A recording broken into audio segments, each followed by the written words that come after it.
पान के डब्बे में रमेश पान बना रहा होता है। तभी उसकी पत्नी अनामिका एक लंच बॉक्स लेके उसके पास आती है।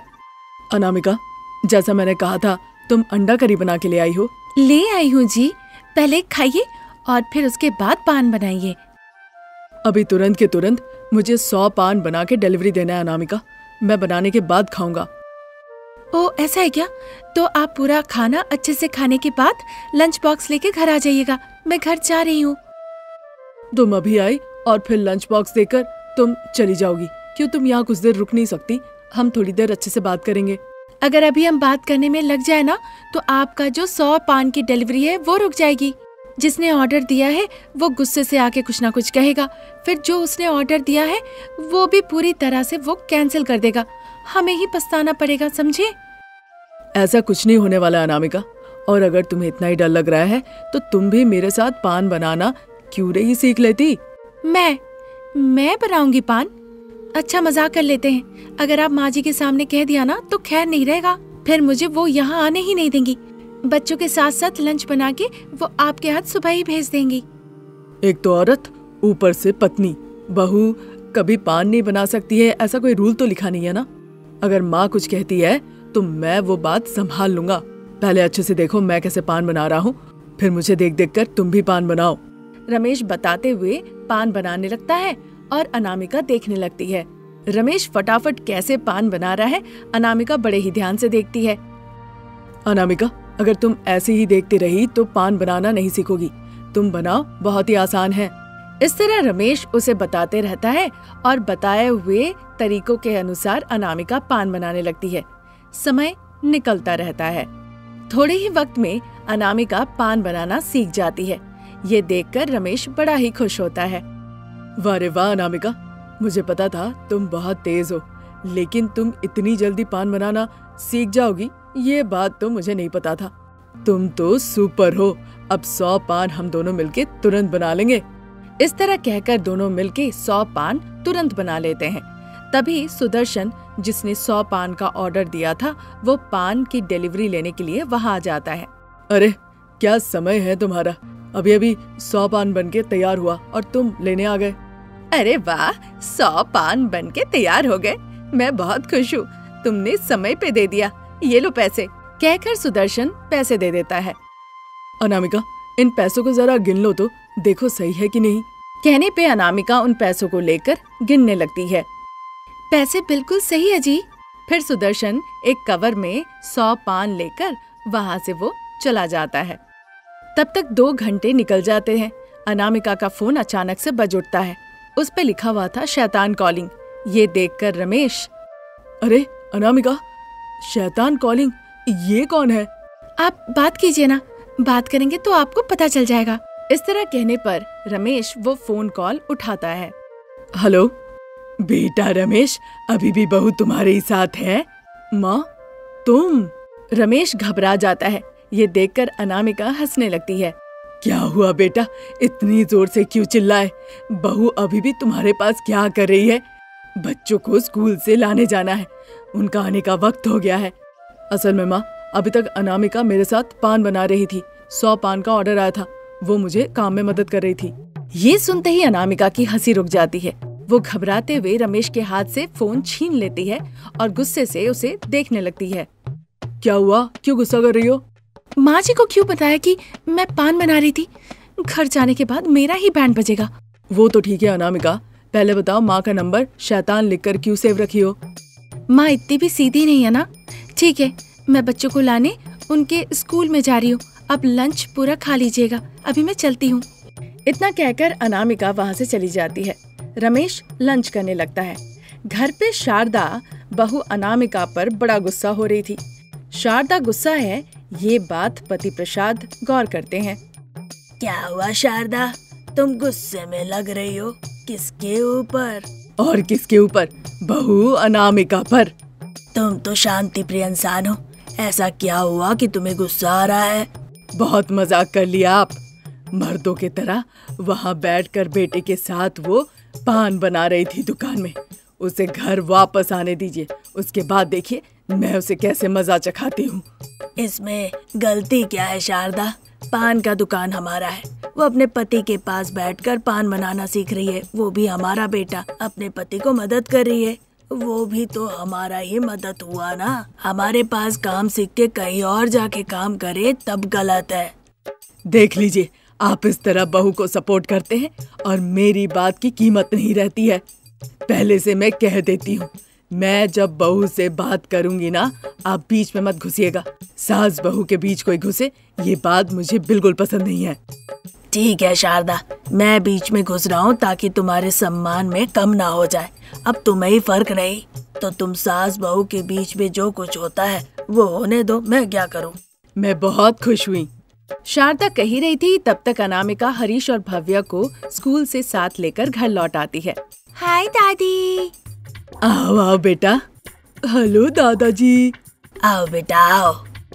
जाओ मेरे पोता पोती, पीछे जाकर बगान में अच्छे से हाथ मुंह धोकर तुम लोग लौट के आओ। इस तरह से कहने पर बच्चे वहाँ से चले जाते हैं। शारदा बहू को गुस्से से देखने लगती है। बहू अनामिका भी काफी डर जाती है। तब तक रमेश दुकान से घर लौट आता है। माँ, छाती में दर्द, कहते कहते गिर जाता है। शारदा और प्रसाद दोनों ही बहुत घबरा जाते हैं। अनामिका जल्दी से एम्बुलेंस को बुलाती है। 2 मिनट के अंदर अनामिका और प्रसाद एम्बुलेंस में रमेश को लेकर वहाँ से चले जाते हैं। शारदा दोनों बच्चों के साथ घर पे ही रुकती है।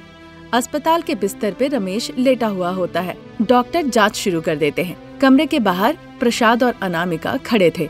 शाम के 7 बज रहे थे। फिर डॉक्टर साहब आकर कहते हैं, हार्ट की प्रॉब्लम है, अभी के लिए दवाई दे देता हूँ। अगर इससे कुछ कम नहीं हुआ तो ऑपरेशन करना पड़ेगा। कुछ दिनों के लिए आराम करना जरूरी है और कहिए दवाई रेगुलरली लेते रहे। इतना कहकर वो दवाइयाँ लिख के देते हैं। ठीक है डॉक्टर साहब। इस तरह कहकर वो ऑटो से घर लौट आते हैं। बिस्तर पे रमेश लेटा हुआ होता है। शारदा और बच्चे रमेश के बिस्तर के पास खड़े होकर रो रहे होते हैं। प्रसाद और अनामिका क्या क्या हुआ बताने के लिए उन्हें हॉल में ले आते हैं। इसी तरह दिन निकल रहा था। फिर एक दिन रमेश, अनामिका, तुम्हें पता है ना पान कैसे बनता है? तुम जाके वो काम करो, तुम पैसे कमाओ। रमेश की इस बात पे शारदा भी अपनी सहमति देती है।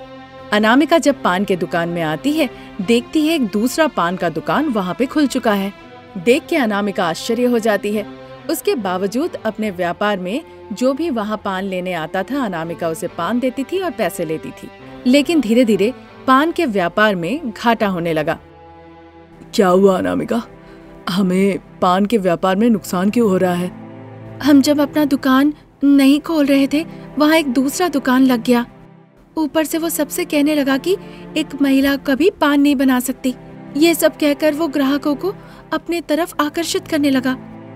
अनामिका, तुम कुछ करो ताकि हमारा ये पान का व्यापार अच्छे से चल सके। अनामिका भी उस वक्त हाँ कह देती है। 2 दिनों के बाद बच्चे आइसक्रीम खाते खाते पान की दुकान पे जाते हैं। तभी सुदर्शन वहाँ पे आते हैं। देखिए, मुझे एक ठंडा पान चाहिए। क्या एक ठंडा पान यहाँ मिल सकता है? इस तरह पूछने पर अचानक से अनामिका के दिमाग में एक तरकीब आती है। ठंडा पान तो नहीं, पर आइसक्रीम पान है, चलेगा क्या? अरे वाह, पान में भी वैरायटी, बहुत अच्छी बात है, एक दे ही दो। इस तरह कहने पर वो बच्चों के हाथ से आइसक्रीम लेके पान के अंदर रख देती है और आइसक्रीम पान बना के सुदर्शन को दे देती है। सुदर्शन आइसक्रीम पान खाकर, अरे वाह, एक और दे दो, मैं तो रोज आकर खाऊंगा। रोज मुझे आइसक्रीम पान चाहिए, मेरे लिए रोज आइसक्रीम पान बनाकर रखा करो। ठीक है सर। फिर वहाँ से बच्चों को लेकर वो घर चली जाती है। अगले दिन से वो आइसक्रीम का डब्बा लेके वहाँ रख देती है और एक बड़ा सा बोर्ड लगा देती है कि यहाँ आइसक्रीम पान मिलता है। तब से वो आइसक्रीम पान बेचने लगती है। कुछ ही दिनों के अंदर अनामिका का आइसक्रीम पान बहुत फेमस हो जाता है और उसके इस आइसक्रीम पान की वजह से व्यापार भी बहुत अच्छा चलने लगता है। रास्ते में एक छोटा सा कबाड़ी के दुकान पे प्रसाद दुखी होकर बैठे हुए थे। ये क्या, बच्चे स्कूल से अभी तक लौट गए लेकिन सास बहू लौटी नहीं। बच्चे इतनी शैतानी करते हैं, मैं उनकी आवाज बर्दाश्त नहीं कर पाता। रमेश को तो बच्चों को भी खेलने के लिए ले जाने हिम्मत नहीं है। अब क्या होगा? इस तरह वो सोच ही रहे थे, तभी पर्दा डाला हुआ एक छोटे से टेंट वाले दुकान के पास रमेश दुखी होकर बैठा था। वो वहाँ पे बैठकर रो रहा था। उस टेंट के अंदर पकाने के लिए कुछ बर्तन थे और एक प्याऊ था, साथ ही एक पुराना बक्सा और कुछ पुराने कपड़े। मुझसे ये तकलीफ सही नहीं जा रही। कम से कम मेरा पैर चला जाता, मैं अपंग हो जाता तो महीने के 2-3 हजार पेंशन मिलते। लेकिन सास बहू इतनी गर्मी में दोनों मेहनत करती रहती है, तब जाके हमारा परिवार चल पाता है। इस तरह से वो सोचता है। तब तक स्कूल से हरीश और भव्या घर लौट आते हैं। प्रसाद के पास बैग रखते हैं और बैठ जाते हैं। बच्चे, तुम लोग पानी पियोगे क्या? पानी नहीं चाहिए दादाजी, हमें तो वादा चाहिए। वादा चाहिए? कैसा वादा पोते साहब? तो क्या अच्छे नंबर लाने पे मुझे कुछ खरीद के देना होगा? बताओ पोते साहब, क्या चाहिए तुम्हें? दादाजी, और कितने दिनों तक हम इस तरह सड़क के ऊपर टेंट बना के रहेंगे? क्यों बेटा? भैया के सवाल पे जवाब दीजिए ना दादाजी। हम इस तरह टेंट के घर में सड़क के ऊपर कब तक रहेंगे? ज्यादा नहीं, थोड़ा और वक्त लगेगा पोते साहब। लेकिन क्यों इस तरह से क्यों सवाल कर रहे हो? दादाजी, स्कूल के सभी बच्चे हमें देख के मजाक उड़ाते हैं कि इनका कोई घर नहीं, हम भिखारी हैं, और यह सब कहकर वो हमारे ऊपर हंसते हैं। वो हमारे मजाक उड़ाते हैं। कोई हमसे बात नहीं करता, हमारे साथ कोई नहीं बैठता, कोई नहीं खाता। हमें क्लास के एकदम अंत में दोनों को बैठाया जाता है। इस तरह जब वो रोते हुए कह रही थी, प्रसाद को समझ नहीं आ रहा था कि वो बच्ची को कैसे समझाए। दादाजी, हम यहाँ से कहीं और चले जाएंगे, हम यहाँ सड़क पे नहीं रहेंगे। बहुत बच्चे इसी सड़क से स्कूल जाते हैं, फिर वो हमें देखने के बाद स्कूल जाके हमारा मजाक उड़ाते हैं। लेकिन पोते साहब, कुछ दिन हमें यही रहना होगा। कहीं और जाने के लिए तो हमें पैसों का इंतजाम करना होगा। उसकी क्या जरूरत है दादाजी, हम अपने घर जाके रह सकते हैं ना। वो मैं कैसे कहूँ बेटा, मुझे मत गुस्सा दिलाओ। वो इलाका तुम्हारे पिताजी का है, जाओ जाके अपने पिताजी से पूछो। तो हम आपकी बात को मान लेना दादाजी। ये सुनकर प्रसाद को बड़ा गुस्सा आता है और वो हरीश को जोर का थप्पड़ लगा देते हैं। क्यों दादाजी, आपने भैया को क्यों मारा? अब कुछ मत कहो, यहाँ से जाओ। इस तरह से कहने पे हरीश रोते रोते वहाँ से चला जाता है। भव्या भी उसके पीछे पीछे चली जाती है। प्लास्टिक बैग बोतल उठा के अपने कंधे पे कचरे का बैग लेके सासू माँ शारदा और बहुरानी अनामिका घर की तरफ आ रही होती है। माँ जी, हमने सोचा था प्लास्टिक बोतल से हम घर बनाएंगे, उसके लिए तो इन सभी को एक साथ इकट्ठा करना होगा ना। मुझे लग रहा है इसमें हो जाएगा बहू। अगर ऐसी बात है तो हम घर बनाना शुरू कर सकते हैं ना। जैसा तुम कहोगी वही होगा। सारे इलाका घूम के हमारे पास इतने ही प्लास्टिक बोतल इकट्ठा हुए हैं, देखते हैं इससे घर बनता है कि नहीं। गर्मी बहुत बढ़ गई है, जल्द से जल्द हमें प्लास्टिक बोतल से घर बनाना ही पड़ेगा। ठीक कहिए आप। इतना कहकर शारदा अनामिका घर की तरफ आने लगती है। घर लौट के टेंट के घर में रमेश, अनामिका, हरीश और भव्या सो जाते हैं, लेकिन उसके बावजूद उन्हें नींद नहीं आती। हरीश के गालों पे थप्पड़ का निशान देखकर रमेश कहता है, मुझे माफ कर देना अनामिका। इस तरह से आप क्यों कह रहे हैं जी? चाहे कितना भी परेशान करे, हमें अपने बच्चों को इस तरह से नहीं मारना चाहिए। वो बार बार परेशान कर रहा था कि हम अपने पुराने घर में कब जाएंगे, जिद करने लगा, इसीलिए थप्पड़ पड़ गया। चाहे कितना भी गुस्सा आए, थोड़ा आराम से मारिए। देखिए तो उसके गालों पे किस तरह से लाल होकर निशान हो गए हैं। काफी देर तक धैर्य रखा था अनामिका, लेकिन पता नहीं गुस्से में यह हो गया। क्योंकि आपके पैरों में दर्द हो रहे हैं ना, इसीलिए आपको गुस्सा आ रहा है। आपको थोड़ा भी धैर्य नहीं है। बाहर इतनी तपती गर्मी, ऊपर से लू की हवा चल रही है। मैं सड़क के ऊपर नहीं बैठ सकता, ना ही टेंट पे रह सकता हूँ, ना ही चल सकता हूँ। ऐसा कि मैं एक जगह बैठ भी नहीं सकता। ये कैसी जिंदगी हो गई है, मैं बिल्कुल पागल हो जाऊंगा। मैंने कुछ सोचा था और कुछ और ही हो गया। मैं और सासू माँ जब सड़क से जा रहे होते तो पेड़ की ठंडी छांव में जाके बैठ जाते हैं। मैंने वो तो नहीं कहा ना, मैंने बेटे को मारा है, इसीलिए पता है तुम गुस्से में हो, इसीलिए तुम मेरी हालत को नहीं समझ पा रही हो और मेरे साथ मजाक कर रही हो।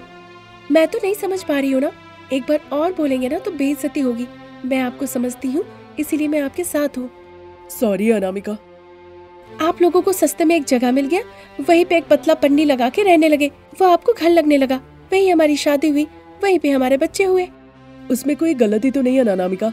आपकी गलती है, मैं ये नहीं कह रही हूँ। आपने सरकारी जगह खरीदी, वो भी उनके बिना परमिशन के, और वहीं पे इतने दिनों से रह रहे हैं।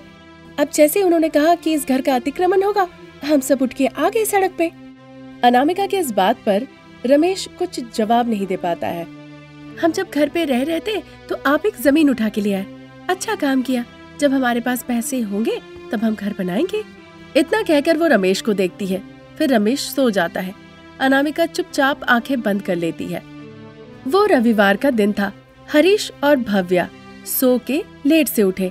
वो एक बक्से के पास आए जो कि लकड़ी के चूल्हे के पास रखा हुआ था, और माँ अनामिका खाना पका रही थी। बच्चे, रास्ते वाले नल के पास चले जाओ, वहाँ पे पिताजी और दादाजी नहा रहे हैं, उनके साथ जाके तुम लोग भी नहा लो।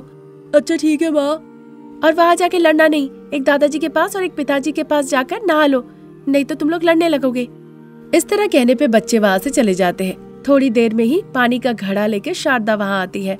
वो लाके स्टोव के पास रख देती है और वहीं पत्थर के ऊपर जाके बैठ जाती है। बहू, क्या हरीश रात में ठीक से सोया था? देर तक रोया और फिर जाके सोया। क्यों पूछ रही है माँ जी आप? रात में तुम्हारे ससुर जी भी सो नहीं पाए।